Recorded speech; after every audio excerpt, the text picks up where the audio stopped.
The crystalline elevators of Station Apex 7 hummed softly as they carried Ambassador Sarah Chen and her daughter Maya to the upper diplomatic quarters. Maya pressed her small hands against the transparent walls, watching as distant stars twinkled through the station's massive energy shields. At 10 years old, she was the youngest human ever to visit the Galactic Council's headquarters, a fact that her mother had reminded her of at least 3 times since their arrival. "Remember, sweetheart," Sarah said, straightening Maya's collar for the 100th time. "This is a very important day for Earth." The cultural exchange program took years to approve. She smiled at her daughter's reflection in the elevator's polished surface.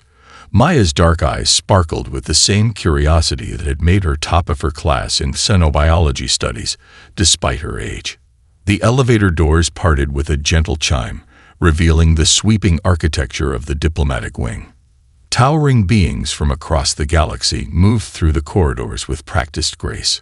A group of Centaurians, their crystalline bodies refracting light in rainbow patterns, nodded respectfully as the human delegation passed. Maya watched in fascination as a Meridian ambassador floated by, its gaseous form contained within an ornate environmental suit. "Ambassador Chen," a melodious voice called out. A tall, elegant figure approached. Diplomatic liaison Cyril, their official guide for the visit. The liaison's iridescent scales shifted colors as they spoke, a sign of formal welcome in their species' culture. "The Council is pleased to see Earth participating in the exchange initiative." Their eyes barely flickered toward Maya, as if the presence of a child was beneath their notice. Sarah squeezed Maya's hand gently. "We're honored to be here.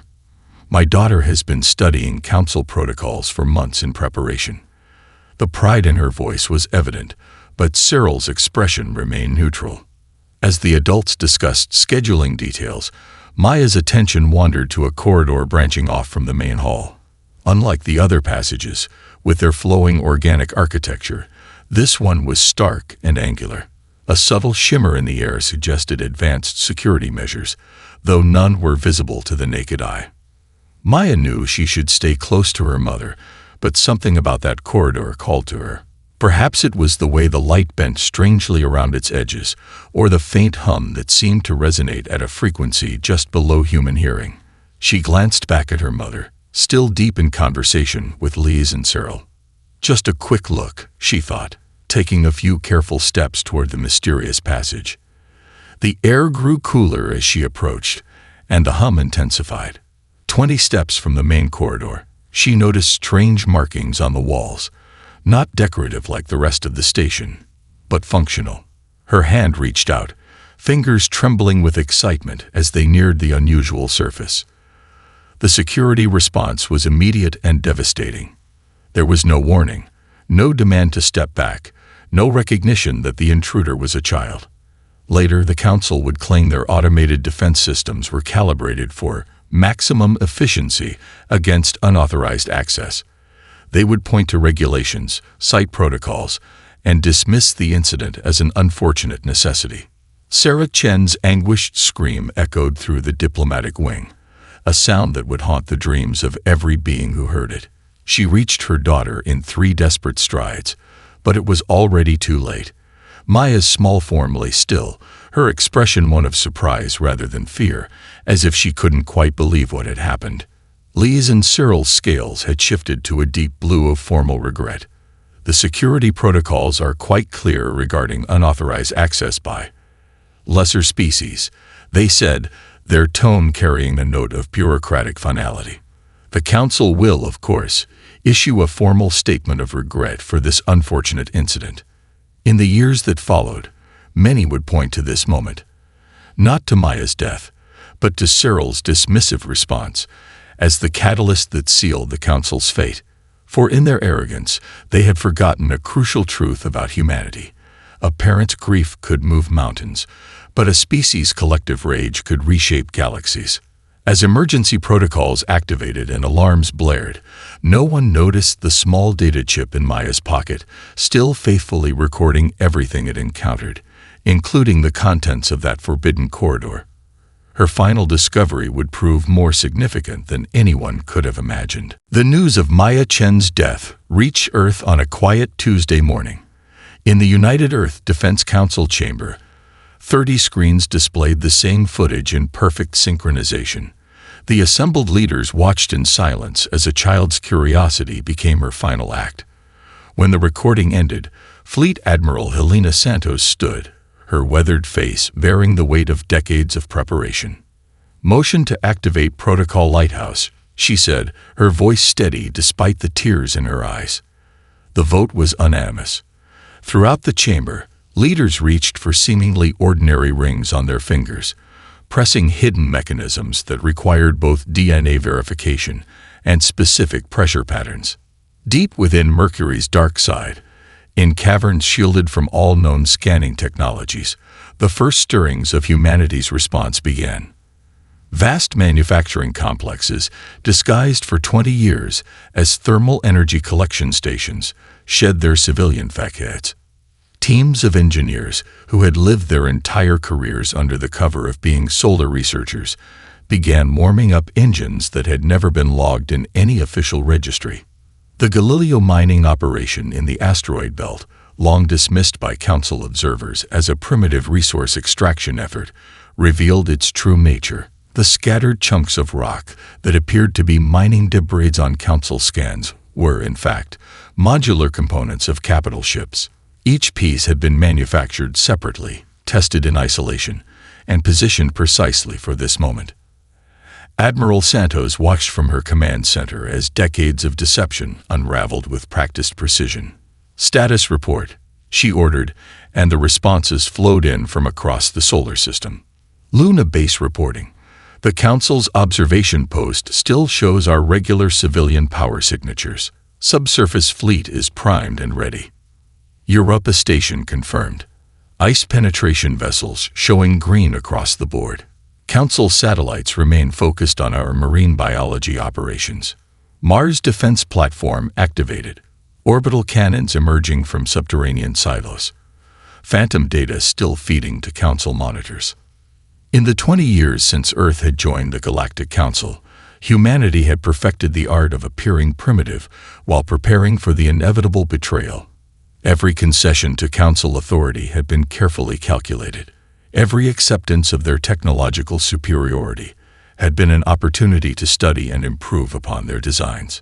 The data chip recovered from Maya's pocket had already been transmitted to every command center. Its contents confirmed what humanity had long suspected. The Council's security protocols were deliberately designed to eliminate what they termed evolutionary dead ends. Maya's death had been no accident. It was part of a systematic effort to cull species that showed too much potential too quickly. In a secure bunker beneath the Pacific Ocean, Dr. James Chen, Maya's father, worked with a team of quantum engineers to decode the final transmissions from his daughter's chip. His eyes were red-rimmed but focused as he sifted through the data. 20 years ago, he had designed that chip, disguising it as a simple educational toy. Even in death, his daughter had completed her mission, revealing critical weaknesses in the Council's defense systems. "Launch window in 30 minutes, the automated system announced. Throughout the solar system, hidden shipyards prepared to reveal their secrets. The vessels they had produced bore little resemblance to the simplistic designs the Council had approved for Earth's defensive fleet. These ships represented the true pinnacle of human innovation, a perfect fusion of reversed engineered Council technology and humanity's unique approach to warfare. Admiral Santos opened a secure channel to all command posts. For 20 years, we have played the part they expected, the grateful primitive species, slowly learning to take our place among the stars. Today that mask comes off. Her voice carried the cold certainty of absolute conviction. But remember our true purpose. This is not about revenge. This is about ensuring that no other species ever loses a child to their arrogance. The shipyards of Mercury began to move, their massive doors opening for the first time. Inside, humanity's hidden fleet waited. Not the handful of ships the Council had permitted, but hundreds of vessels that represented Earth's true technological capability. Each one carried a piece of Maya Chen's story, and coded into their core computers as a reminder of why they had been built. The time for deception was over. The time for justice had begun. Admiral James Rodriguez stood at the helm of the EFS Nemesis, watching as the massive doors of Cirrus Station parted for the first time in 15 years. The ship's quantum core hummed with barely contained power, its neural interfaces sensing with the crew's enhanced cognition systems. What the Council had dismissed as primitive neural research had become the foundation of humanity's greatest technological leap. All systems showing green, Lieutenant Sarah Way reported from her station, her neural link allowing her to process information from 50 different systems simultaneously. Quantum shields are stable, and the stealth systems are maintaining our sensor profile as a standard ice formation. The Nemesis represented everything the Council had feared about human innovation. Its hull, composed of self-repairing nanomaterials, could adapt to different types of weapons fire. The quantum shields operated on principles that the Council had deemed theoretically impossible. But most importantly, every system was designed to work with human intuition rather than against it.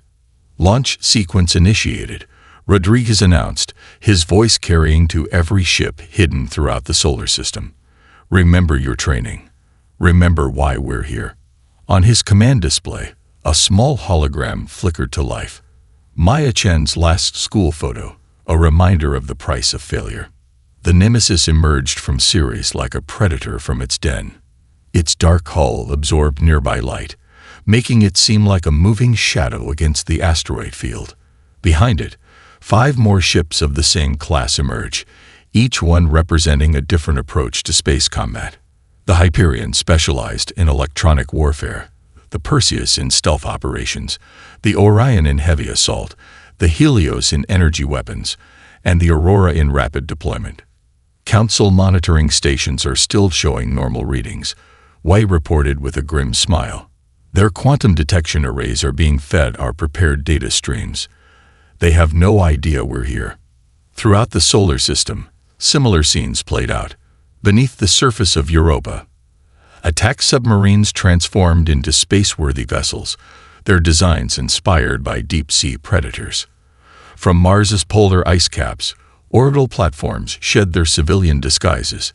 Even Mercury's solar research stations revealed their true nature as artillery platforms capable of launching projectiles at near-light speed. Fleet commanders, sound off, Rodriguez ordered, watching as green lights appeared on his tactical display. Solar Division, ready. The Mercury fleet specialized in using solar radiation as both weapon and shield. Storm Division, ready. The Venus contingent, masters of operating in hostile atmospheres. Red Division, ready. The Mars Defense Force, experts in planetary warfare. Ice Division, ready. The forces from Europa and the outer moons, specialized in long-range combat. Each division represented a different aspect of human military thinking, developed in secret while the Council believed Earth was still struggling with basic spaceflight. The neural interfaces that connected each crew to their ships had been disguised as medical research. The quantum computers that coordinated fleet movements had been hidden in supposedly primitive weather satellites. Begin Phase 1, Rodriguez commanded. Across the solar system, hundreds of ships activated their engines simultaneously. The sight would have been magnificent if anyone had been able to see it. But thanks to decades of preparation, the Council's vaunted sensor network saw nothing but routine commercial traffic. Lieutenant Way's neural feeds suddenly spiked. Admiral, we're detecting a Council patrol fleet entering the outer system. Standard patrol pattern. They're following their usual route to check on the mining operations.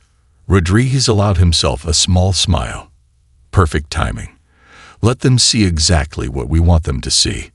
He opened a channel to the Hyperion. Commander Chen, initiate Protocol Ghostlight. The patrol fleet would see exactly what they expected. A few primitive human mining ships going about their business. They would file their reports, maintain their sense of superiority, and never realize they had passed within kilometers of the largest hostile fleet they had ever encountered. All ships, maintain positions, Rodriguez ordered, Let them complete their patrol. Our time will come soon enough." He touched the hologram of Maya gently.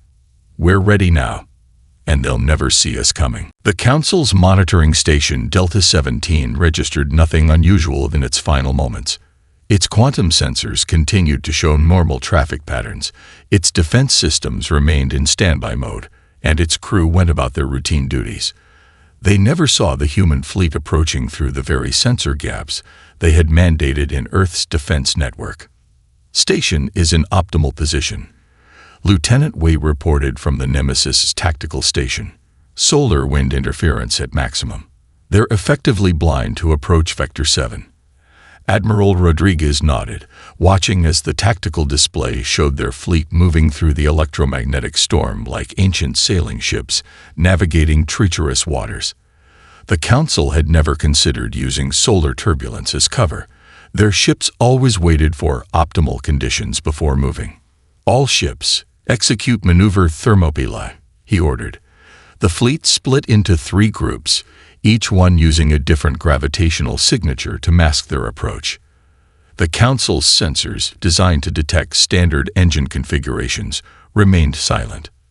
The first indication that something was wrong came when Delta 17's communication array detected an unusual gravitational ripple. By then, it was far too late. The Hyperion emerged from the solar wind like a ghost, its quantum jammers already disrupting the station's alert systems. Behind it, the Orion and Perseus took up flanking positions, their weapons still dormant but ready. Security protocols dictate that they wait exactly 7 minutes before declaring a communications anomaly, Wei said, counting down the seconds. "Standard Council procedure." Rodriguez allowed himself a grim smile. "And that rigid thinking is why they'll lose." Execute Phase 2. The Nemesis's quantum core pulsed, sending out a signal that the Council's systems registered as routine background radiation.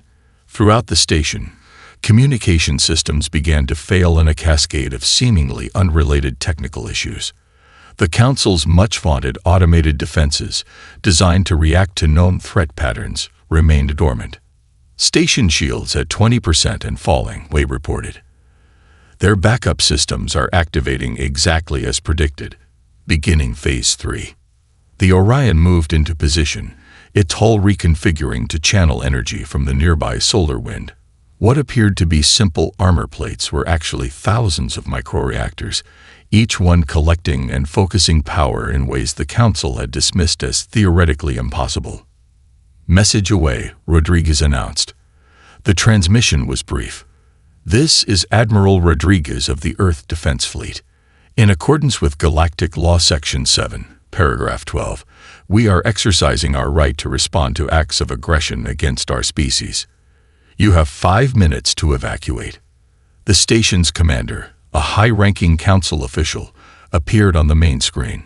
His crystalline features showed the characteristic patterns of confusion and disbelief. "This is impossible.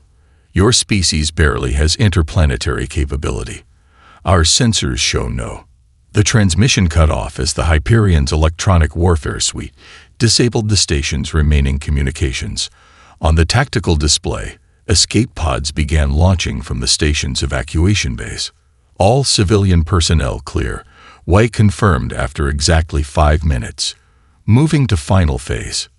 The Orion's collected solar energy released in a precisely calculated burst. The station's shields, designed to withstand conventional weapons, offered no resistance to the focused solar plasma. Delta 17, the Council's premier monitoring station in the sector, ceased to exist. "Recovery teams, move in," Rodriguez ordered. "Secure their quantum cores before the data degrades. Download everything." As engineering teams in advanced EVA suits swarmed the debris field, Rodriguez opened a channel to Earth Command. "First strike successful. The Council's surveillance network has a blind spot. Moving to secondary targets." "Confirmed, Admiral," came the response from Earth. "The Council's emergency session is still debating whether this is even possible. Their orbital models didn't account for your approach vector." Rodriguez looked at the tactical display, where dozens of similar stations were marked for precision strikes. Send word to all fleet elements. Operation Solar Wind is now active. Show them exactly what humanity can do when pushed too far. The fleet moved out, each ship utilizing the lessons learned from centuries of human warfare. The Council was about to discover that their dismissal of primitive human military history had been their greatest mistake. The Grand Chamber of the Galactic Council erupted into chaos as the holographic display showed another monitoring station disappearing from the network. High Counselor Vexor's crystalline form pulsed with waves of agitation as she addressed the emergency session. "This is unprecedented," she declared, her translators struggling to convey her mixture of anger and disbelief. The humans were contained. Their technology was monitored. Their development was restricted. Ambassador Lyra of the Centaurian Collective rose from her seat, her bioluminescent patterns displaying a pattern that translated to deep thought. "Perhaps, honored colleagues, that was our first mistake. We assumed containment meant control." The chamber's quantum displays updated in real time, showing the systematic dismantling of the Council's monitoring network. Each strike followed a pattern that should have been predictable, yet their defensive fleets always arrived moments too late. The humans were using the Council's own rigid protocols against them. "The Meridian Confederation offers its fleet to respond to this crisis," announced their representative, their gaseous form swirling with aggressive patterns. "We must show these primitives their proper place." "The Confederation's offer is noted," Vexor responded, "but our combined fleet is already mobilizing. The humans cannot possibly." The chamber's main display suddenly shifted, showing a new tactical analysis. The Nemesis and its battle group had just destroyed the Council's primary quantum communication hub in the Orient sector. The operation had taken less than 6 minutes. "High Counselor," the junior analyst interrupted, their scaled hands trembling as they presented a data crystal. "We've detected unusual energy signatures from multiple supposedly primitive species. The Raxus, the Solari, even the Venturi. They're all showing technology spikes that our monitoring systems missed." Ambassador Lyra's patterns shifted to what many recognized as amusement. "Did you truly believe Earth was the only world playing this game? We Centaurians have watched for centuries as you dismissed primitive species. Some of us decided to learn from them instead." In the darker corners of the chamber, representatives from younger species exchanged knowing glances. The humans' successful defiance had awakened something that centuries of Council dominance had nearly extinguished: hope. The Raxus Federation formally recognizes Earth's right of response under galactic law, their ambassador announced, standing for the first time in the session. "Furthermore, we reveal our own advanced fleet, hidden beneath our oceans for the past 50 years. One by one, other species began to rise. The Solari admitted to concealing quantum technology in their solar research stations. The Venturi revealed that their atmospheric storms had been hiding orbital shipyards. Each revelation struck another blow to the Council's presumed superiority. "This is madness," Vexor declared. "The Council's authority was built on arrogance," Ambassador Lyra interrupted. "The humans didn't just hide their fleet, High Counselor. They shared their techniques with others you deemed primitive. While you watched for weapons, they built alliances. While you monitored their official channels, they created hidden networks of cooperation." The tactical display updated again. The human fleet had achieved what the Council had thought impossible. They were using solar radiation to mask their FTL signatures, making their ships virtually untraceable through conventional means. "We have received a transmission from Admiral Rodriguez," the junior analyst announced. The message was brief but clear. "The Council's policy of technological suppression ends today. Any species that wishes to throw off these artificial restrictions will find an ally in Earth." High Counselor Vexor's crystalline form dimmed as she realized the true extent of what was happening. This wasn't just a primitive species lashing out. This was a carefully orchestrated revolution, years in the making, triggered by one child's death, but built on centuries of resentment. "The Council calls for an immediate vote on emergency measures," she began, but her voice was lost in the growing chorus of species declaring their independence from Council authority. The age of suppression was ending. The age of collaboration had begun. The holographic war room aboard the Nemesis displayed a three-dimensional chessboard of unprecedented scale. Hundreds of human ships moved in intricate patterns through the sector, each maneuver calculated to appear random while forming part of a greater design. Admiral Rodriguez studied the display as Lieutenant Wei updated the tactical overlay. The Council's primary fleet has deployed exactly as predicted, Wei reported, her neural interface processing real-time data from across the battlefield. They're following standard response protocols, moving to protect their remaining monitoring stations. Rodriguez nodded, watching as red markers representing Council vessels spread themselves thin, trying to cover too many potential targets. Execute Operation Gambit, he commanded. Throughout the fleet, quantum cores pulsed in perfect synchronization.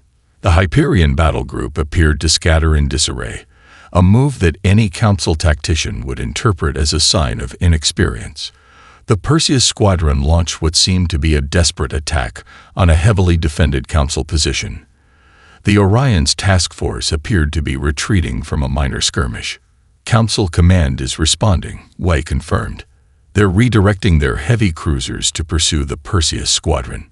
Threat assessment algorithms are classifying our movements as primitive evasion tactics.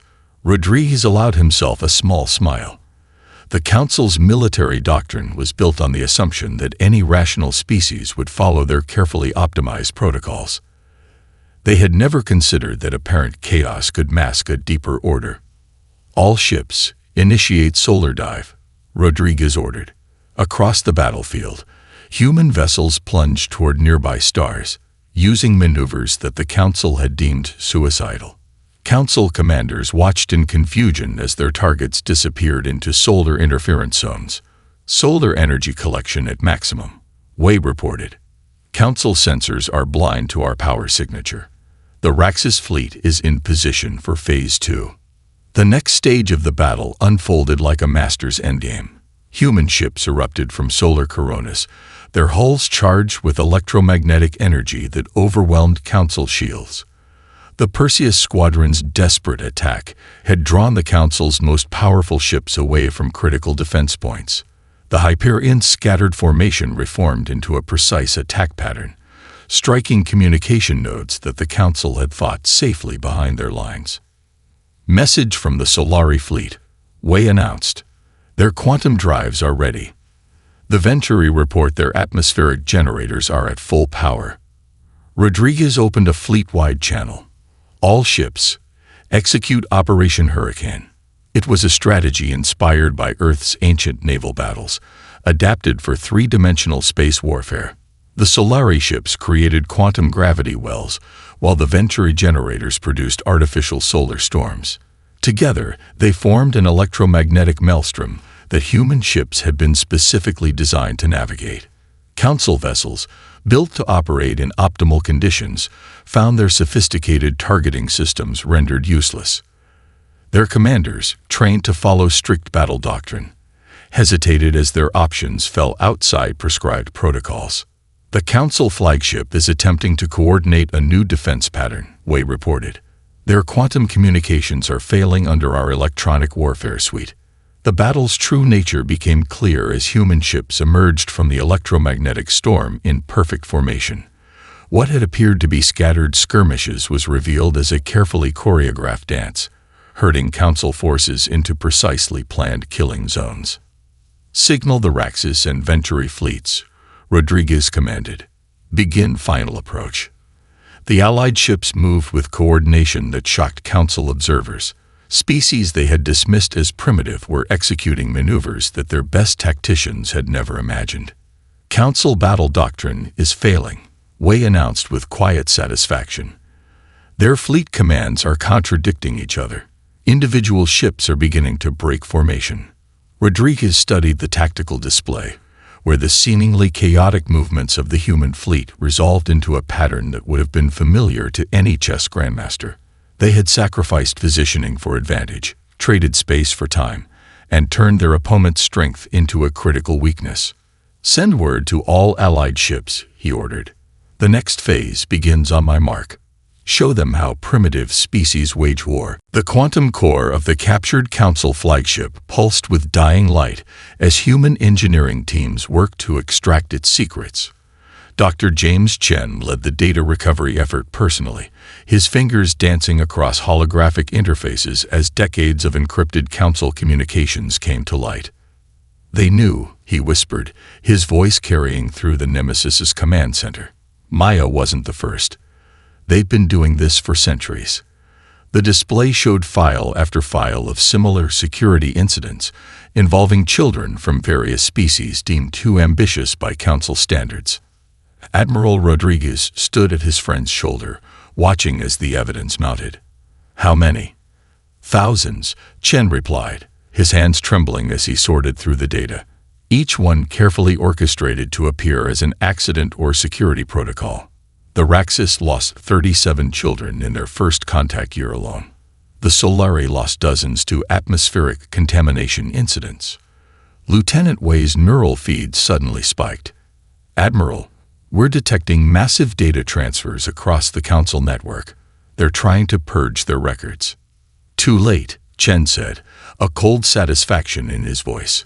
"The quantum entanglement protocol we recovered from their systems. It works both ways. Every deletion command they send is creating a backup in our secure servers. They're doing our work for us." The command center's main display lit up with incoming transmissions as the truth spread across Council space. Species that had long accepted their accidents as unavoidable tragedies began to see the pattern.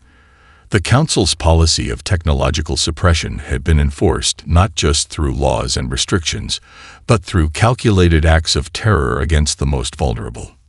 Incoming transmission from the Centaurian Collective, Wei announced. "They're sharing their own archives. Ambassador Lyra has been collecting evidence for decades, waiting for someone to challenge the Council openly." The pieces of a centuries-old puzzle began to fall into place. The Council's careful manipulation of developing species, the seemingly random accidents that always seem to strike the brightest and most promising children, the pattern of grief and submission that followed.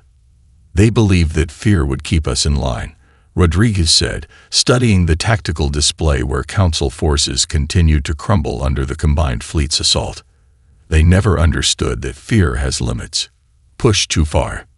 And you get this," Chen finished, gesturing to the battle unfolding around them. "But there's more."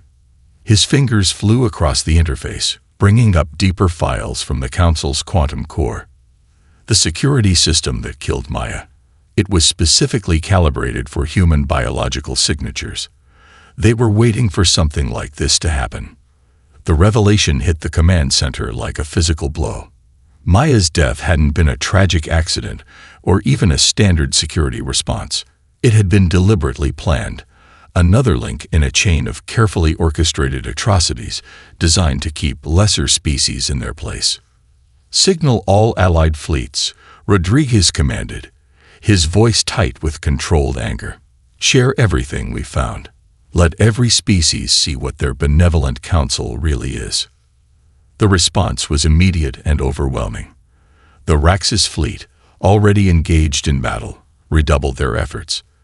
The Solari ships, their crews learning of their own lost children, abandoned all pretense of caution. The Venturi, discovering decades of hidden massacres, unleashed weapons they had kept secret for generations.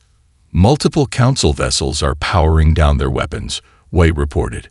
"We're receiving surrender signals from at least 30 ships. Their crews are requesting asylum." Chen looked up from his work, tears streaming down his face. "Maya's last discovery," he said softly. "She found their central database. Her curiosity led her right to their biggest secret. Even in death, she helped expose the truth." Rodriguez placed a hand on his friend's shoulder. "Send word to Earth Command. The Council didn't just lose their military advantage today. They lost their moral authority. Every species that ever doubted their story, every world that mourned unexplained losses, they're all seeing the truth. The stars themselves seemed to burn brighter as justice approached. 1 year after the fall of the Council, the Great Hall of Earth's Singapore Space Center hosted representatives from over 200 species. The chamber, once designed to hide humanity's true capabilities, now stood as a testament to open cooperation. Holographic displays showed the combined fleet exercises where ships of all species trained together, sharing technologies and tactics freely. Ambassador Sarah Chen stood at the podium, her diplomatic uniform bearing both Earth's insignia and the new symbol of the Galactic Alliance. The audience fell silent as she began to speak. 1 year ago, we gathered in grief and rage, she said, her voice carrying to every corner of the chamber. Today we gather in hope. The Maya-Chen protocols have been ratified by every member world, ensuring that no species will ever again face technological suppression or systematic intimidation. Behind her, the massive quantum display showed construction projects throughout known space. Former Council monitoring stations had been transformed into research centers where species shared their innovations freely. The rigid hierarchies of the past had given way to a new era of collaboration. The first graduating class of the Combined Fleet Academy has completed their training, Admiral Rodriguez announced from his position beside her. Every ship now carries a crew drawn from multiple species, combining their unique perspectives and abilities. What the Council feared most has become our greatest strength. Dr. Chen's science team had revolutionized quantum communications, integrating techniques from a dozen different species that the Council had dismissed as primitive. The result was a network that allowed instant communication across vast distances, free from the control and monitoring that had marked the Council era. Let the record show, Sarah continued, that the Galactic Alliance formally recognizes the contribution of every child lost to Council oppression. Their names will be remembered not as victims, but as catalysts for change. The holographic display shifted to show the new memorial garden on Station Apex 7, once the seat of Council power. Where sterile corridors had once stood, a living memorial now grew. Each plant represented a different world, their combined beauty demonstrating the power of diversity. At its center, a quantum crystal sculpture showed a child reaching for the stars. Lieutenant Wei, now Captain Wei, activated the neural interface that connected the gathered representatives. Through the shared network, each being present could feel the emotions of the others, their shared grief, their collective hope, their united determination that such atrocities would never happen again. The Council believed that advanced technology was a threat in the wrong hands, Sarah said. They never understood that technology itself is neutral. It's the heart of those who wield it that matters. She touched the memorial bracelet she wore, its quantum core containing Maya's last recorded moments. My daughter died reaching for knowledge. In her memory, we now reach out to any species that wishes to join us in exploration and discovery. The chamber erupted in approval as the first ships of the new exploration fleet appeared on the tactical display. Each vessel represented a collaboration between multiple species, human neural interfaces working alongside Raxus quantum drives, Solari sensor arrays complementing Venturi propulsion systems. We move forward not as superior or inferior species, Sarah concluded, but as fellow travelers among the stars. The Council's greatest fear was that we would surpass them. They never imagined that we would choose to rise together. Admiral Rodriguez stepped forward. The combined fleet stands ready to protect this new alliance, not through fear or suppression, but through mutual respect and shared purpose. Let any who would return to the old ways know that we are prepared. As the ceremony concluded, Dr. Chen activated the quantum memorial one last time. For a moment, Maya's image appeared among the stars, her curious smile now a symbol of the indomitable spirit that had brought them all together. The age of secrets and fear was over. The future belonged to those willing to share, to learn, and to grow together. Humanity had revealed its hidden strength not to dominate, but to liberate. And in doing so, they had found something greater than victory. They had found family among the stars.